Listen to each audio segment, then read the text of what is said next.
Welcome back to the Deep Dive. Today, we are tackling something that you do, hundreds, maybe thousands of times a day without even thinking about it.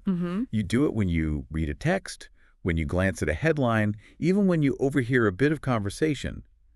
But for a computer, this simple act is an absolute nightmare. It really is. It's, one of the persistent holy grails of artificial intelligence. We're talking about the ability to, read between the lines. Yeah. And to set the stage, I want to start with a really simple sentence from our source material today. If I tell you, the cobbler sold a pair of boots to the alpinist, what picture immediately pops into your head? Well, instantaneously, I'm building a world. I assume the cobbler, the shoemaker, actually made the boots. Well, I assume the alpinist, the mountain climber, bought them because they're going to go hiking. I see a transaction, sure, but I also see a backstory and a future intention. exactly. But here's the kicker. I didn't say the cobbler made them. He could just be a middleman. And I didn't say the alpinist was going hiking. Maybe he just collects boots. He just knew. You filled in the blanks. And that's what we call inference. It's that spontaneous creation of meaning beyond the literal text. Right. Now let's try to break the computer's brain. Hmm. What if I change just two words? The florist sold a pair of boots to the ballerina. Okay, completely different movie playing in my head now. Right. Now, I definitely don't think the florist made the boots. I mean, a florist manufacturing leather goods, that violates my world knowledge. Totally. And a ballerina buying boots. Probably not for dancing. Maybe it's a fashion statement. I don't know. But grammatically, those two sentences are identical. Subject sold object to recipient. A computer just looking at the syntax tree sees zero difference. But you, with your human brain, you know that florists don't make boots. And that gap, that massive canyon between the words on the page and the world we build in our heads, is exactly what we're unpacking today. We're doing a deep dive into a concept called textual entailment. It sounds super academic, I know.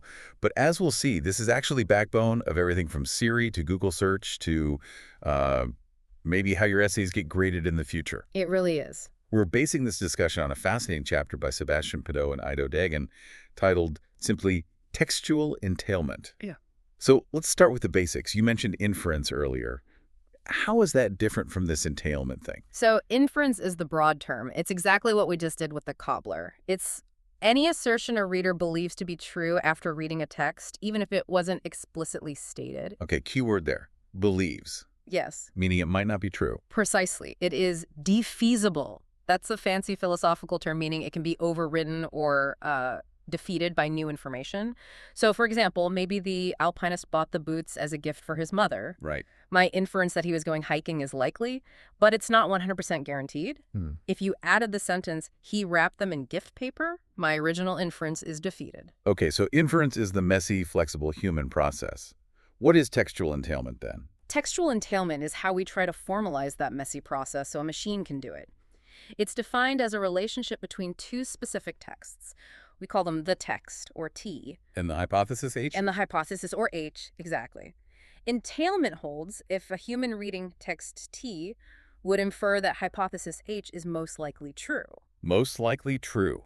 That feels a bit squishy for computer science. Usually code is so binary, 1 or 0, true or false.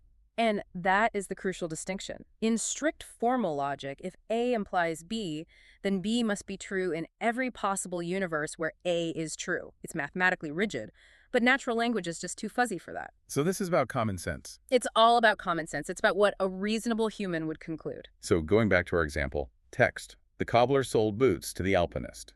Hypothesis. The cobbler made the boots. Most humans would say, yes, that entails. It's a reasonable assumption. The text. The florist sold boots to the ballerina. Yeah. Hypothesis. The florist made the boots. Most humans would say, no, that does not entail. Even though the sentence structure is the same, our world knowledge just tells us florists deal in flowers, not leather. This seems like a massive challenge for a computer. I mean, it basically needs to know everything about everything to make these calls. Why do we put ourselves through this?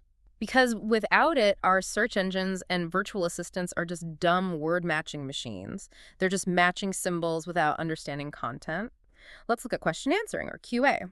Okay, yeah, let's do it. Let's say you ask Google, who is John Lennon's widow? Yoko Ono. Easy. Easy for you. But the computer has to find that answer in millions of documents. It might find a news snippet that says, Yoko Ono unveiled a bronze statue of her late husband, John Lennon, to rename the airport. Okay, I see the answer there. Late husband implies she's the widow. You do. But look at the words. The text doesn't say Yoko Ono is the widow. It says unveiled statue of late husband. The computer has to verify that the phrase unveiled statue of late husband entails the hypothesis is widow. Ah, I see. It's a filter. It's a truth checker. Exactly. It validates the answer. If the entailment doesn't hold, the answer is probably wrong. So if the text said Yoko Ono was a fan of John Lennon, that does not entail is widow. And the system needs to know the difference. Right, so it doesn't give you bad info. That makes a lot of sense. Yeah. The source material also mentioned machine translation. I always thought translation was just, swapping words from English to French or whatever. Yeah. How does entailment fit in? Well, how do you know if the translation app did a good job? I guess, if it sounds right. Or if a human translator says it matches. Right, but we need to automate that checking. Suppose a human translator writes, I shall face this fact. And the computer translates it as, I will confront that reality. Those are totally different words. Face versus confront. Fact versus reality. If you just did a keyword match, the computer gets a big fat 0. It failed. But the meaning is preserved. The entailment holds. Confront that reality entails face this fact. If the entailment holds, the translation is good. If the computer translated it as, I will ignore this, well, the entailment breaks. So it's the quality control inspector. It ensures the semantic value is carried over, even if the vocabulary changes. In a way, yes. It's the bridge between just processing symbols and actually understanding meaning. Now, whenever we talk about AI learning something new, there's usually some sort of competition or test involved. I saw in the notes something about the RTE challenges. Is this like the Olympics of textual entailment? That is a perfect way to describe it, yeah. RTE stands for Recognizing Textual Entailment. It started back in 2004.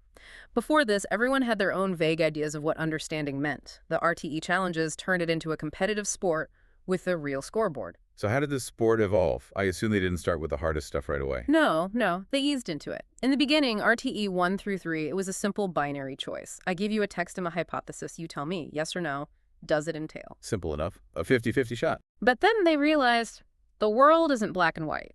So in RTE 4 and 5, they introduced a third option, contradiction. Oh, interesting. So it's not just does it follow? It's does it follow, does it refute it? It's totally irrelevant. Exactly. The 3 buckets. You've got entailment, where if T is true, H is likely true. Okay. You've got contradiction, where if T is true, H is likely false.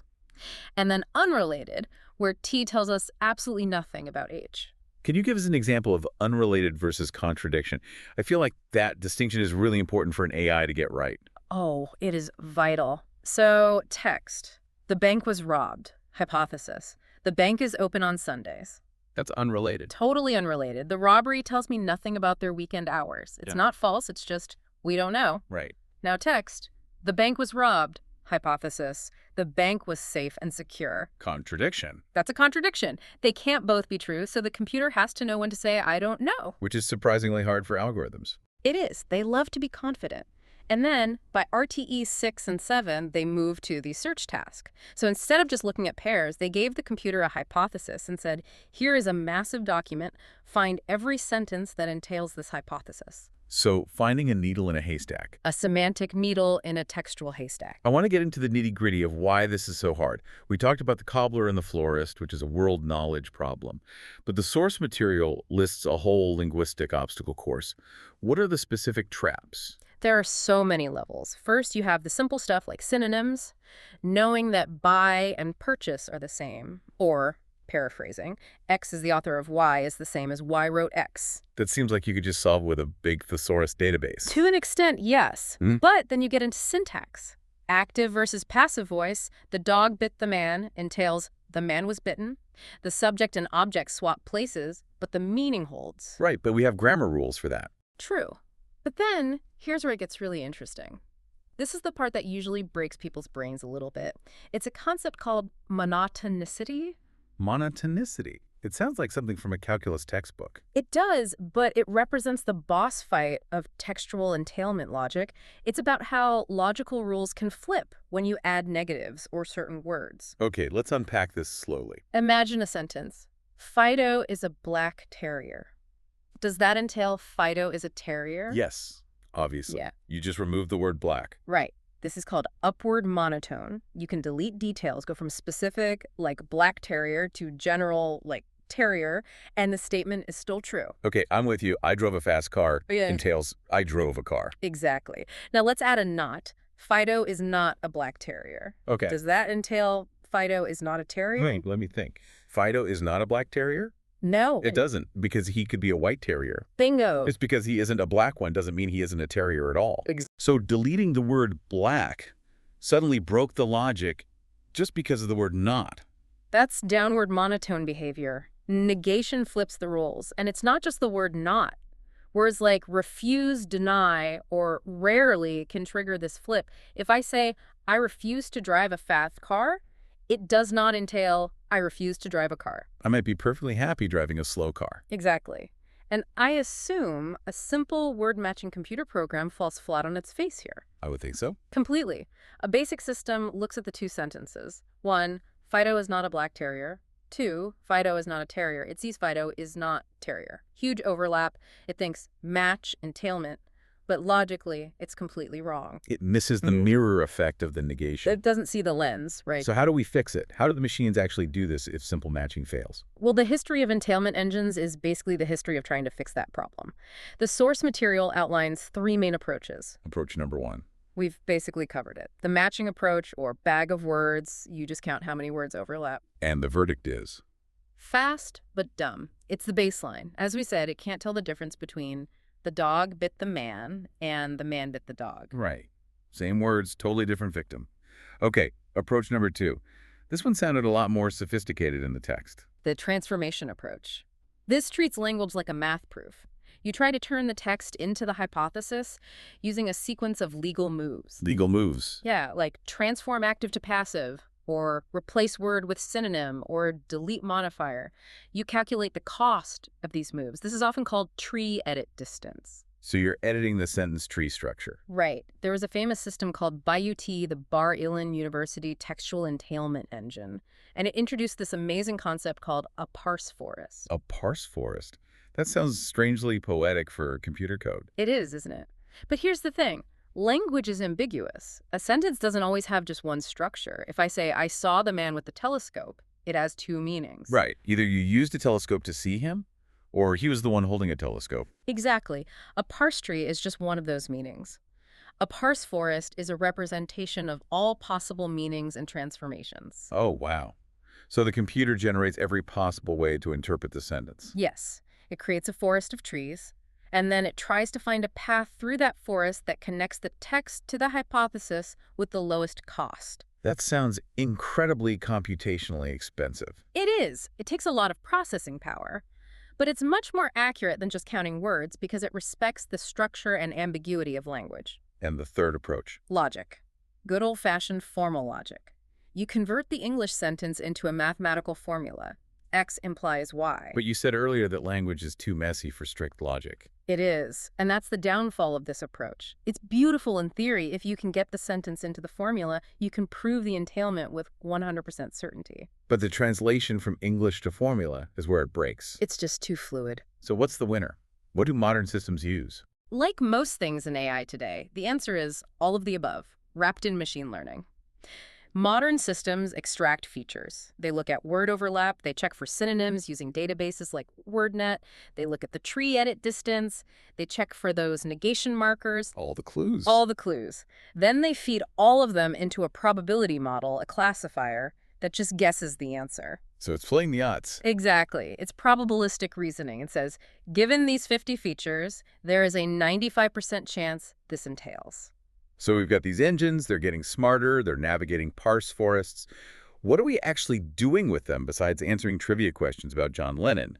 The source mentions some pretty cool specialized applications. One that I find really promising and maybe a little scary for students is student grading. Oh, this I have to hear. Automated grading. Think about short answer questions, not multiple choice, but where you have to write a sentence or two to explain a concept. That's a nightmare for teachers to grade.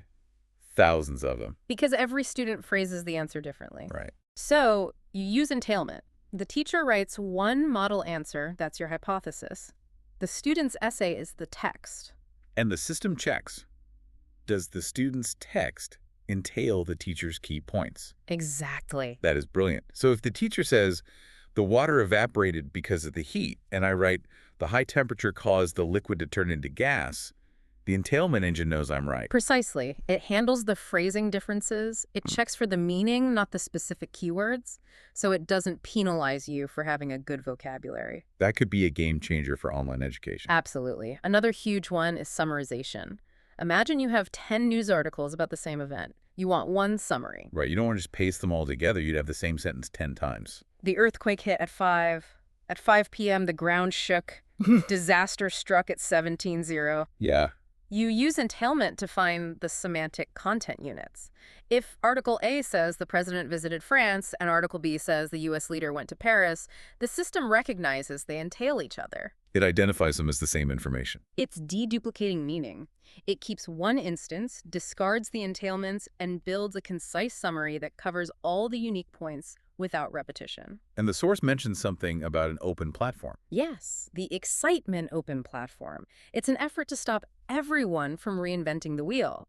For a long time, every researcher built their own entailment engine from scratch. Excitement is a modular system where researchers can just plug in their own logic modules or matching modules. So it's like Legos for semantic logic. Exactly. It's about making this technology accessible so you don't have to be a computational linguist to use it in your app. It helps the whole field move forward faster. So let's zoom out a bit. What does this all mean?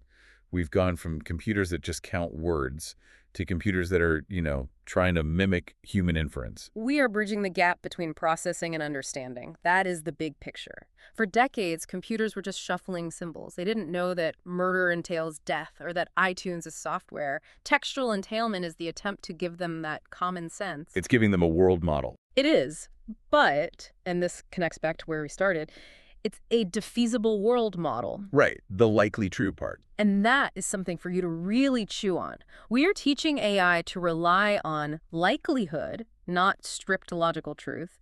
We are teaching it to say, the cobbler probably made the boots, even though he might not have. We are teaching it to jump to conclusions. In a way, yes. We are building systems that trade certainty for flexibility. Because if you wait for 100% certainty in language, you can't understand anything. You have to make assumptions to get through a sentence. It sounds like we are making them more human, because that's exactly what we do. We live our lives on likely true. We do. And now, the machines are joining us in that uncertain, probabilistic world. Well, on that note, we're going to wrap up this deep dive. Next time you read a headline and immediately fill in the backstory, just remember you're running a very advanced, very biological textual entailment engine in your head. Thanks for listening.